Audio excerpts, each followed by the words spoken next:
Radio, discussing the business of making and spending money.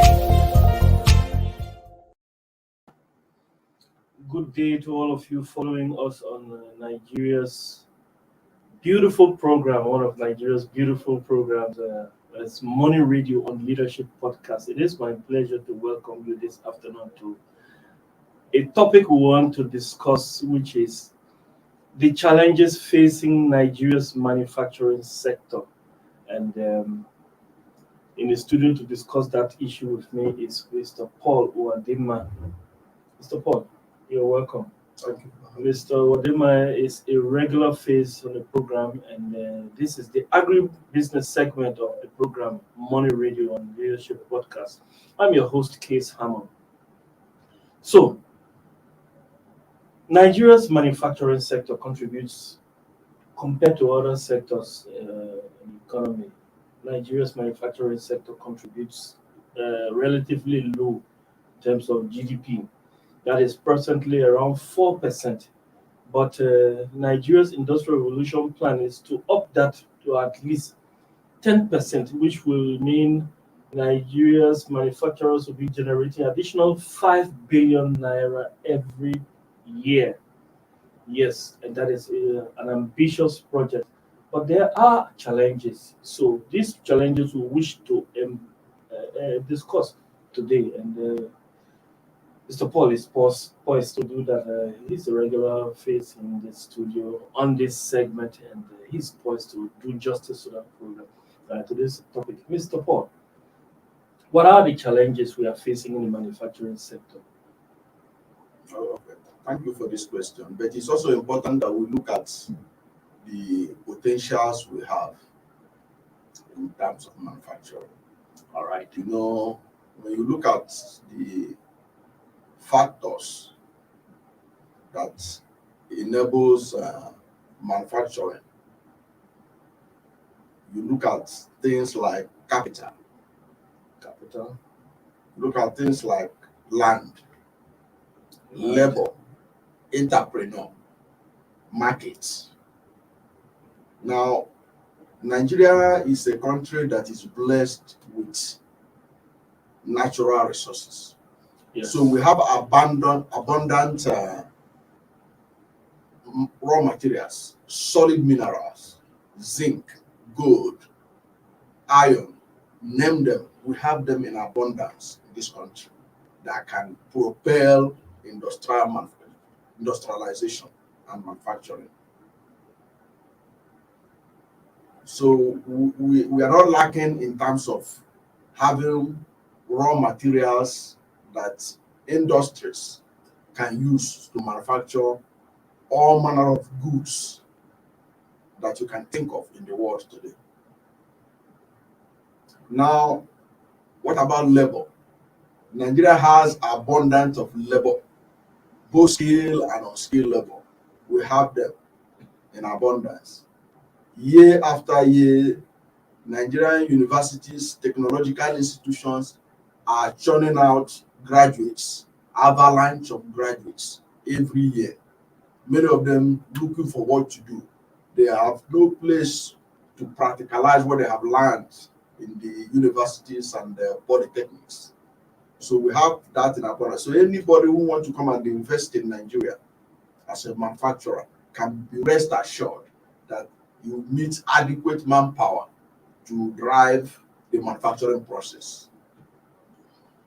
In terms of markets, Nigeria is a population of over 200 million Nigerians, over 200 million people.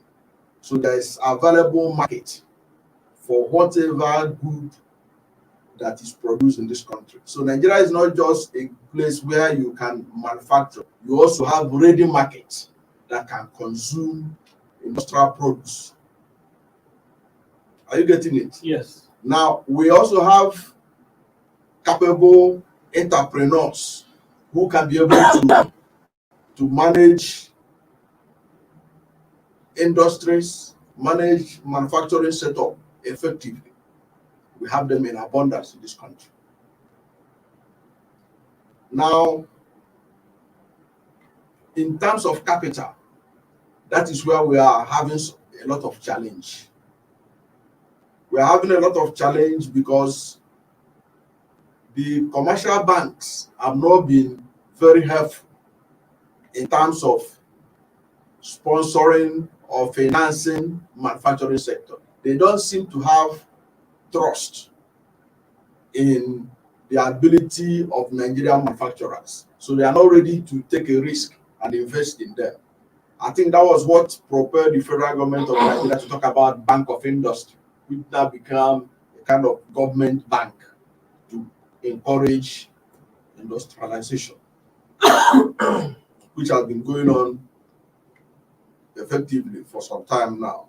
And they have been financing many manufacturing projects at a very reasonable rate that commercial banks cannot be able to afford to lend to entrepreneurs. Now, capital also is not only the only challenge manufacturers are facing in Nigeria. Another problem we see that manufacturers face in Nigeria is the issue of infrastructure. Nigeria is having infrastructural deficit. Before we go to We have infrastructural deficit. Yeah. Because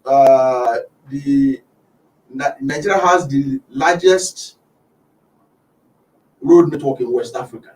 Yes. But these roads were built in the 80s and 90s, and they are now in a dilapidated condition. They are bad, virtually the whole country.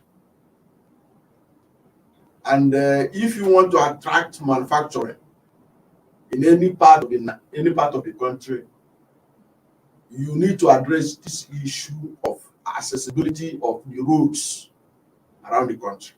So it is a major hindrance to manufacturing in Nigeria. You are saying something. Yeah. Before we go to the issue of infrastructure, you mentioned capital. Yes. Yes, and when you talk about capital, I want us to trust this issue, because when you talk about capital, you're talking about lending, bank lending. Yes. Yes, but one of the things that interferes with bank lending is interest rates. Yes. Interest rates in Nigeria is very high. We talk about just over a period of 1 year, you could have interest of up to 20, 22, 23, 24%. That is high. That is one of the highest in the world. But you don't blame the banks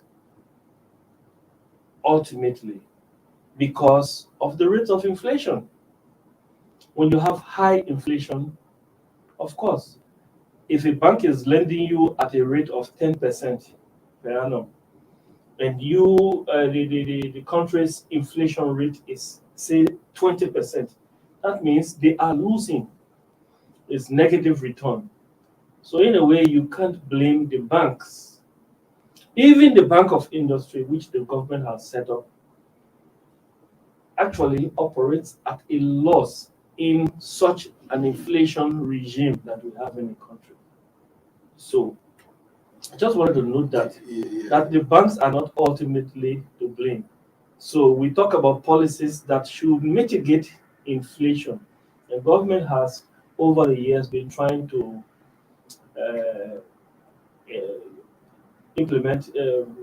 formulate and implement some monetary and fiscal policies that will mitigate inflation rates, but they haven't been able. So the onus actually rests with government when we talk about capital. With the monetary ultimately, operators. yes, it ultimately rests with the government. How the government is handling this issue of inflation, which has an impact on, or which has implication on interest rates. Yeah, I understand what you're saying. You are talking about the monetary policy of the country. Yes. Because I understand that Nigeria has been having a lot of issue with its monetary policy, even for the present administration. Including fiscal policies. Yes, including fiscal policy. And it also impacts manufacturers in this country. Let me tell you a typical example. Nigerian manufacturers are mostly import dependent. Exactly.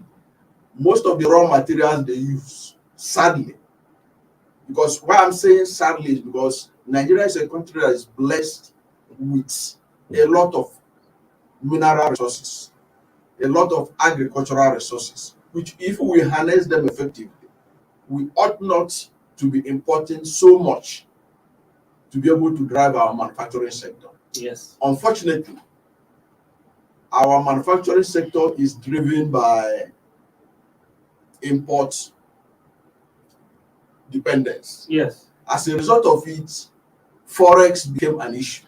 That is the point too. Most of the manufacturers find it difficult to access forex. Yes. It has forced some of them to seek solace in the black market or the parallel market. Yes. And this has been a major problem that is stagnating manufacturing in Nigeria. Yes. Because when you force them to go to the black market to get forex, what you are going to see is a situation where they are struggling to be able to import things into the country, and they will not be as competitive as they should be. Because when you are manufacturing, you are not only manufacturing for the country you are domiciling, you are supposed to be manufacturing for the whole world. So you have to be competitive. We are in a global economy. Yes. So where you cannot be competitive because of the amount of forex you spend in importing the equipment you need, the raw materials you need. It's disastrous for the investor. Exactly. It is an area that is of concern, and it's an area that government need to do something about, because the government has to prioritize. If we really want to industrialize our country in the short run, we must be able to allow manufacturers to have access to forex at the government rate from the central bank. That is the only way, because you can't expect car manufacturers in Nigeria.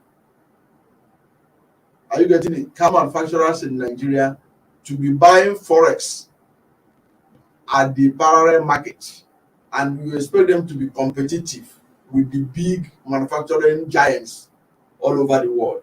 You get the point. It is not going to work. Yes. And that is why you can see that even the car manufacturers in Nigeria are struggling. Some of the cars they are producing in Nigeria, which ought to be within the reach of at least those who are employed within the Nigerian labor market, is beyond their reach. Yes. Because most of the things, the components are imported and at a very expensive forex. So it's one of the challenges that need to be addressed. How do we tackle the issue of forex? How do we make manufacturers have access to forex at a rate that will be reasonable enough for them to produce and be competitive? Yes. So ultimately, we go back to the same issue we have been discussing, that these issues where the private sector finds it difficult to ramp up to ramp up manufacturing, and to get to that point where we see manufacturing contributes 10% of the country's GDP, which is a lofty goal, but it's not over ambitious, because there should be, there should be, for a country to develop, the manufacturing sector has to be a strong one. But where you have such a situation, and government policies or cogs in the wheel of government activities actually impede the private sector from reaching those goals, that is a sad one. You were mentioning. I think what we need to do in this country is we need to encourage import substitution, so that industries should be attached to raw materials in certain locations, so that industries will be taking advantage of the comparative advantage of certain locations in this country. For example, I don't understand the reason why a tomato manufacturing or canning company in Nigeria is not having enough tomatoes to be able to manufacture tomatoes for Nigerians. Tomato paste. That to the level that for that company to survive, you need to be importing tomatoes from outside Nigeria. You understand what I'm saying? So things like that, we ought not to be spending forex to bring in tomatoes, so that paste manufacturers will be able to do what they want to do. Yes. So it's an area. Then we look at things like palm produce. We should be able to have enough palm oil in this country to drive manufacturing in that sector. So that we don't need to import any palm oil from another part of the world. Palm oil is a manufacturing input. Yes. But in 2019, Nigeria imported $199 million worth of palm oil. I don't forget to ever say this. Yes. So there are many other things to discuss, Mr. Paul. And you were mentioning earlier on infrastructure. We haven't touched infrastructure yet, not to talk about other areas. And we haven't finished with this issue of government policies or government's caught in a wheel where they need to at least oil the wheel of manufacturing in favor of the private sector. When we come back, let's take a short break. When we come back, we'll discuss more of that. Stay tuned.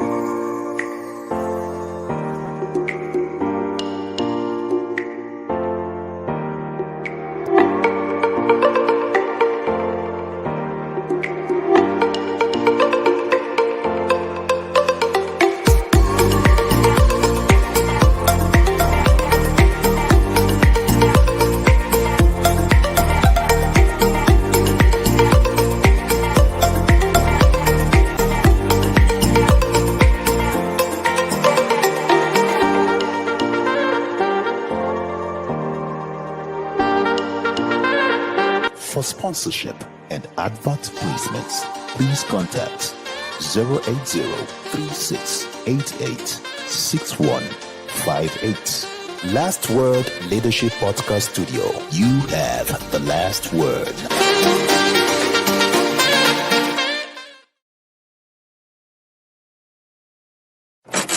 Money Radio, discussing the business of making and spending money. Welcome back, viewers. You are still on to Money Radio. This is the agribusiness segment of the program, and we are talking about the manufacturing sector in Nigeria, how it's contributing less than optimal to the country's GDP. With me in the studio to discuss that, as has been, Mr. Paul Wadima is our in-house guest, and I'm your host, Case Hammond. So, Mr. Paul, before we went on that break, you were talking about a number of issues that impede manufacturing. And you notice that because of some of these issues we are talking about, the manufacturing sector has actually shrunk over the past decades. And it's because Nigeria's neighbors who are getting some of these things right are actually moving, so Nigeria's neighbors are actually attracting Nigeria's manufacturing sector. Take, for example, the auto industry. You see the tire companies, Dunlop, McLean, and a number of them have actually moved to neighboring countries where they have gotten some of those issues right. And now, some of those issues which they have gotten right include infrastructure, which you were about to talk about. So, you have the floor. Yes. As I told you earlier on, Nigeria has the largest road network in West Africa, but the roads are bad. The roads were built in the 80s and 90s, and they were not maintained. Though the roads are bad. Now, if you do not have access to your sources of raw material, you are not likely to be, as an investor, to put your money in that place. So Nigeria has failed to take advantage of its huge road network by making it motorable. Our leaders have pocketed the money that ought to be used to maintain the roads. So the roads are in bad shape. It's a discouragement. Okay, so but why many of these roads were built in the 80s and 90s. Why not now? Now what they are struggling to do is even to maintain those roads. And the roads are not being maintained. Yeah, it's becoming very difficult. So it is a major challenge that needs to be addressed. We need to ensure that all the road networks linking this country are motorable. We need to link all parts of Nigeria by rail. It is not only to link Abuja and Kaduna and link Lagos and Ibadan. The whole country need to be, all the state capitals of Nigeria need to be linked by rail and road. If we are serious about encouraging manufacturing in Nigeria. So that's one area that needs to be addressed. Yeah. Then one other hindrance that manufacturers are having in Nigeria is power. In fact, the countries you are mentioned, our neighbors you are mentioned that are attracting huge numbers of our former investors were as a result of poor power state of Nigeria. The power in Nigeria is not only epileptic, it's also very expensive. As a result of that, manufacturers were discouraged. Many of them moved from this country to Ghana, to Senegal, to Sierra Leone, to other parts of West Africa, where there is an enabling environment for them to manufacture their goods. So we have to do something about our power. We now have to find a way of decentralizing the power. The idea of every power generated must be transferred to the national grid before it is distributed should be done away with. Some states should be able to develop power on their own and sell it within their states, so that states will be competing among themselves. The state that is able to provide enough power for its citizens and for its industries. In that case, it will propel competition, it will propel investment. So that is one thing we must do. Because when we are talking about restructuring Nigeria, we need to restructure the power sector in terms of power generation and distribution. If we are serious to encourage manufacturers to stay in this country and thrive. That is one area we must address. Then we must address the issue of port congestion. Port congestion. I told you that our manufacturing sector is import dependent for now. It's import dependent for now. Now, being import dependent means that much of what is used to drive the process is gotten from outside Nigeria. Now, we have most of our ports are concentrated in Lagos, when we are aware that this country is blessed with a lot of ports that can be able to take in vessels from all over the world, but they were abandoned. Nobody talks about them. I don't see the reason why a manufacturer in Nnewi, a manufacturer in Onitsha, a manufacturer in Port Harcourt, a manufacturer in Asaba, why he has to depend on Lagos to bring in his goods. When you can make Sapele functional, you can make Warri functional, you can make Calabar functional, you can make Port Harcourt functional for people in that geographic area. You know, you make a very beautiful point. You know, now because of the congestion in Lagos ports, people pay more to move goods from Apapa port to inland Nigeria. In fact, it has been said that it costs more to move those goods, containers from Apapa port to the south of Nigeria, to inland of Nigeria, than the cost from China to those ports. That is serious. So it shows you how how serious we are as a nation that want to be regarded as a manufacturing hub or as an industrial nation. You know, you make a nice point there, because if you look at, take for example, the Calabar port. That port, if it's functional, could supply Akwa Ibom area, and then right up there, the northeast, that is that Bochi, Taraba area. You know, it's easy to link the Calabar port with those areas than to link Lagos with those areas. Exactly. It's Exactly. cumbersome. Exactly. It's more expensive. Exactly. And all of those things add to cost. Now, you know, we live in a global economy, or we operate in a global economy. People, by just normal economics, people go for cheaper goods. Cheaper not in sense of quality, but price. If your goods are good and the price is cheaper, why must you go because you want to be patriotic? Buy something more expensive because it is made in Nigeria. But the cost of manufacturing actually in Nigeria is expensive. Not just the cost of manufacturing, like you mentioned, the cost of transportation and many other costs, including some of the fiscal policies, that is taxation and all of that. So all of those things contribute to the high cost of manufacturing, which is discouraging. And in that case, you find out that manufacturers actually find it difficult to meet up or to compete. We have spoken, let me use National Economy. National Economy, which is a private newspaper, has spoken many times with Lagos Chamber of Commerce and Industries, people, officials, DG, and a number of persons.